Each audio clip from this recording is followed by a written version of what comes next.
Jai Mata Di friends, today we are going to discuss about the Pardoner's Tale in Canterbury Tales by Geoffrey Chaucer. As we know, in this series we are going to cover all the 24 tales. So today we are going to discuss this tale. First of all, we are going to discuss about the character, the Pardoner. Partner का character कैसा है? क्षमा प्रदान करने वाले को partner बोलते हैं, लेकिन इसमें जो चर्च वगैरह में जो पार्टनर होते थे उनका क्या काम होता था? तो पार्टनर का जो जॉब होती थी, job is to act on behalf of the church and pop.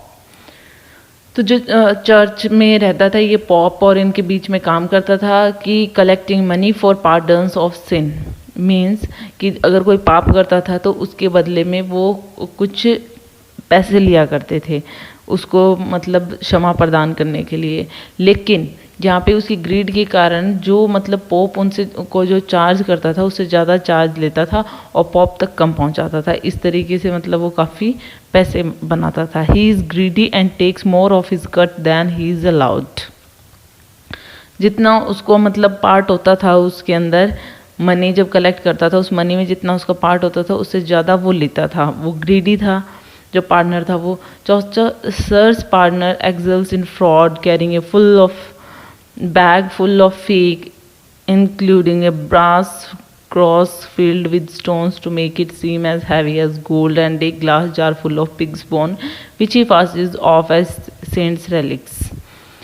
अब यहाँ पे हम देखते हैं कि ये जो पिलग्रिम है, ये पार्टनर, ये बहुत ही फ्रॉड है। ये अपने साथ में एक बैग कैरी कर रहा है, इसमें बहुत सारी फेक चीज़ें हैं, जैसे एक ब्रास का क्रॉस का एक सिंबल है, कुछ पिग बॉन्स हैं। ये कहता है कि ये सब रेलिक्स हैं, मतलब सेंट्स की रेलिक्स हैं। रेलिक्स का मतलब कि कुछ चीज़ें हैं जो चिन्ह है, स्मृति चिन्ह बोलते हैं, या फिर हम ये कह सकते हैं कि कुछ अवशेष ऐसे कि कुछ बड़े बड़े संतों के, कि इनको आप पास में रखोगे तो आपका बैड टाइम जो है वो चला जाएगा। इस तरीके से जैसे हम भी कुछ चीज़ें मानते हैं, इस तरीके से वो ऐसी कुछ चीज़ें ले रखी हैं उसने कि वो लोगों को ऑफ़र करता है और पैसा कमाता है उनसे। The host is dismayed by the tragic injustice of the physician tale as ask the partner to tell something merry. अब यहाँ पे हमने देखा था, इससे पहले हमने फिजिशियन की टेल को कवर किया था। अगर आपने फ्रेंड्स नहीं देखी हैं वो टेल्स तो आप वो देख लीजिए, and please please please subscribe the channel.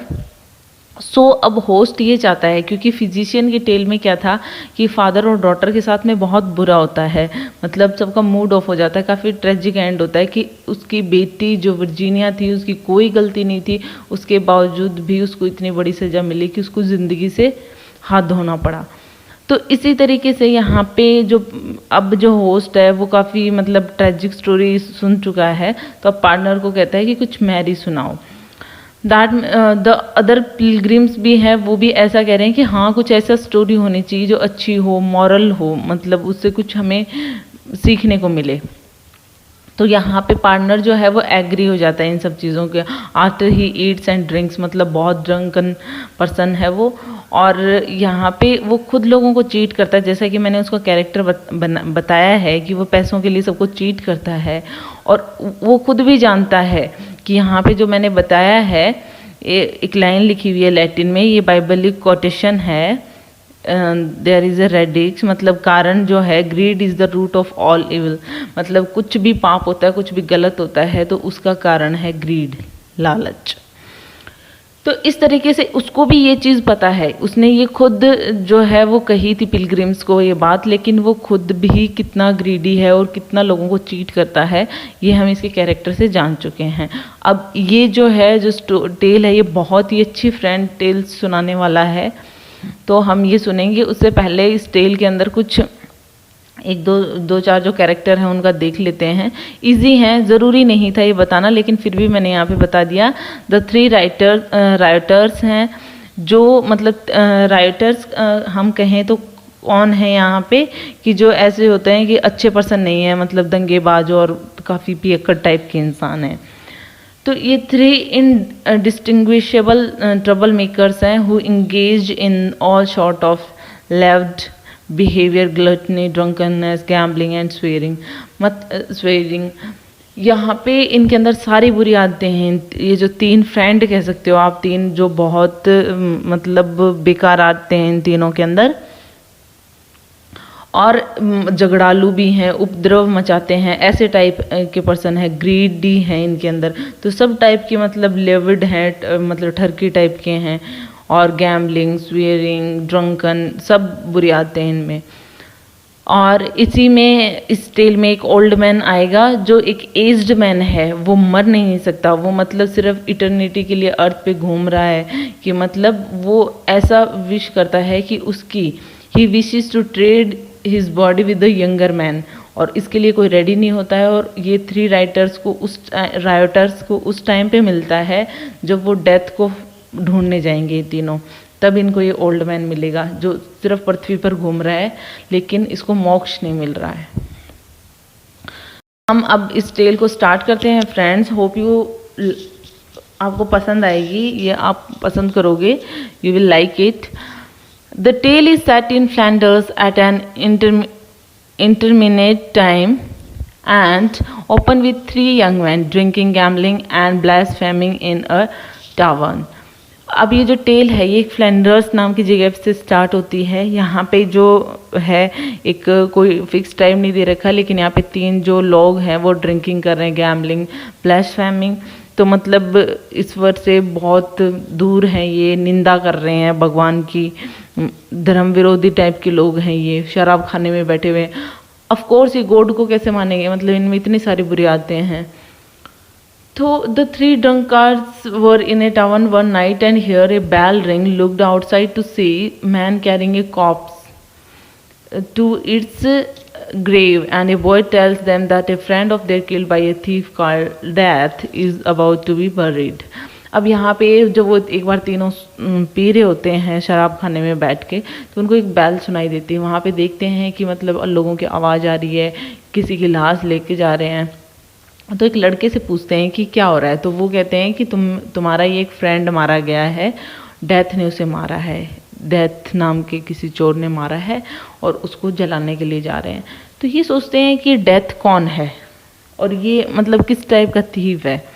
तो the 3 drunks swear on an oath to find death and slay him before nightfall. अब वो तीनों के तीनों स्वेयर करते हैं, कसम खाते हैं, एक ऑथ लेते हैं कि हम पहले डेथ को ढूंढ के मारेंगे और उसके बाद ही मतलब रात से पहले पहले। तो shortly they meet a very old man, they brusquely query tells them that he has asked death to take him but has failed. जैसा कि ये डेथ को ढूंढ रहे थे, यहाँ पे एक जो ओल्ड मैन मिलता है उसको काफ़ी रूखेपन से ये पूछते हैं, मतलब बहुत इनमें मैनर्स तो हैं ही नहीं है। तो ये पूछते हैं तो वो बताता है कि मुझे तो नहीं मिली है, मुझे तो आ भी नहीं रही है मौत, लेकिन वो कहता है कि वो जो ओक ट्री तुम्हें दिखाई दे रहा है वहाँ पे तुम्हें डेथ मिलेगी। When the men arrive at the tree, जब वो तीनों के तीनों उस ओक ट्री के नीचे जाते हैं, they find a large amount of gold coins and forget about their quest to kill death. अब वहाँ पे जो उस ट्री के नीचे जाते हैं वो तीनों देखते हैं कि वहाँ पे तो बहुत गोल्ड कॉइन्स वगैरह रखे हुए हैं। तो वो अपने जिस क्वेस्ट में वो जिस चीज़ को ढूंढने के लिए आए थे डेथ को, वो तो सब कुछ भूल जाते हैं पीछे का, और अब वो गोल्ड में मतलब ग्रीड में लग जाते हैं। वो डिसाइड करते हैं कि हम यहीं पे ओक ट्री के नीचे ही सोएंगे पूरी रात, ताकि हम इसका जो कॉइन्स वगैरह हैं इनको देखभाल कर सकें, ताकि मॉर्निंग में हम यहाँ से निकल सकें अर्ली मॉर्निंग। तो यंग मैन जो होते हैं जो स्ट्रॉ वो करते हैं draw straws to see which of them will go back to the town for food and drink to sustain them during the day while they guard their treasure. अब उन्होंने ये डिसाइड किया है कि 2 जने तो इसको ये जितना भी खजाना है इसको ख्याल रखेंगे, और एक टाउन में जाके मतलब अब रात यहीं निकालनी है तो फूड एंड ड्रिंक लेकर आए। लेकिन कौन लेके आएगा? तो the youngest of them was pick to go to the town. सबसे जो उनमें से तीनों में जो सबसे छोटा होता है वो जाता है। As soon as he is gone, the other 2 conspire to murder him when he returns so that they can keep the wealth all for themselves. अब उनके अंदर ग्रीड आ चुका है। जैसे ही वो सबसे यंगेस्ट पर्सन होता है वो जाता है टाउन के अंदर खाना लेने के लिए, वो पीछे से कंस्पायर करते हैं कि जब वो वापस आएगा हम उसका मर्डर कर देंगे, ताकि वेल्थ हम तीनों में ना बांटने पड़े, 2 में ही बांटें हम। तो अब यहाँ पे यही चालाकी उस यंगेस्ट जो पर्सन था उसके दिमाग में चल रही थी कि वो जब खाना लेने के लिए जाता है कि क्यों ना मैं जो वाइन की बॉटल्स हैं इसमें जहर डाल दूँ ताकि वो दोनों मर जाएं और ये सारा कुछ मुझे मिल जाए। तो इस तरीके से वो आपस में वो तीनों ही प्लान कर रहे होते हैं। और जैसे ही वो तीसरा जो यंगेस्ट रिवीलर है वो आता है ट्री के पास में, तो जो 2 होते हैं वहाँ पे पहले से, वो उसको स्टैब करते हैं, मतलब other stab him and then sit down to drink the wine before they dispose of his body, मतलब उसको बिना ठिकाने पे लगाए हुए जैसे उसको मार देते हैं, मर्डर कर देते हैं और उसके बाद में वाइन वगैरह पीने के लिए बैठ जाते हैं, खाने पीने के लिए। तो इस तरीके से फिर ऑफ कोर्स एक तो मर चुका है जो यंगेस्ट जो खाना लेकर आता है और वो खाने में जहर डाल के लाता है, तो बाकी के 2 भी जो वाइन वगैरह पीते हैं तो वो भी मर जाते हैं। तो इस तरीके से द 3 रायोटर्स दस find death in form of avarice, मतलब एवरिस मतलब लालच, लोभ जो होता है ना, ग्रीड। तो ग्रीड के कारण उन तीनों की ही मौत हो जाती है। Having completed his tale, the partner appeals for gold and silver so that pilgrims may receive pardons for their sins. तो अब उसने ग्रीड पे ही, मतलब इसमें मॉरल मिल रहा है कि ग्रीड करना बहुत गलत है। Greed is the root of all evil. लेकिन उसको पता होने के बावजूद भी अब वो जैसी उसकी टेल ख़त्म होती है कि ग्रीड के कारण ही वो तीनों मरे हैं, उसके बावजूद भी वो गोल्ड और सिल्वर के लिए डिमांड करता है पिलग्रिम्स से कि तुम्हें भी मतलब माफ़ी मिल जाएगी तुम्हारे पापों के लिए, मुझे कुछ दो। Inciting the host to be first to receive his pardon because he is the most sinful. और ऊपर से वो होस्ट को ही ये कह देता है कि स्टार्ट उसी से करता है कि वो सबसे ज़्यादा पापी है, इसलिए वहाँ से पार्डन स्टार्ट करेंगे हम, मतलब जो भी क्षमा होती है, क्षमादान होती है, वो चीज़ माफ़ी। तो this comment infuriates the host, the knight intercedes between the host and the partner and restores peace. और इस तरीके से जब उन दोनों में बात बिगड़ जाती है, उसको गुस्सा आता है होस्ट को, जब पार्टनर उसको ये सब कुछ कहता है, तो जैसे ही उसको गुस्सा आता है, क्रोध आता है, तो बीच में नाइट आ जाता है और नाइट ने उन दोनों के बीच बचाव करता है और उन दोनों में वापस से सुलह करता है। So it is all about the partners tale. Hope you like it. If you like it, please hit the thumbs up button, put your views and suggestion in comment box. Please subscribe the channel.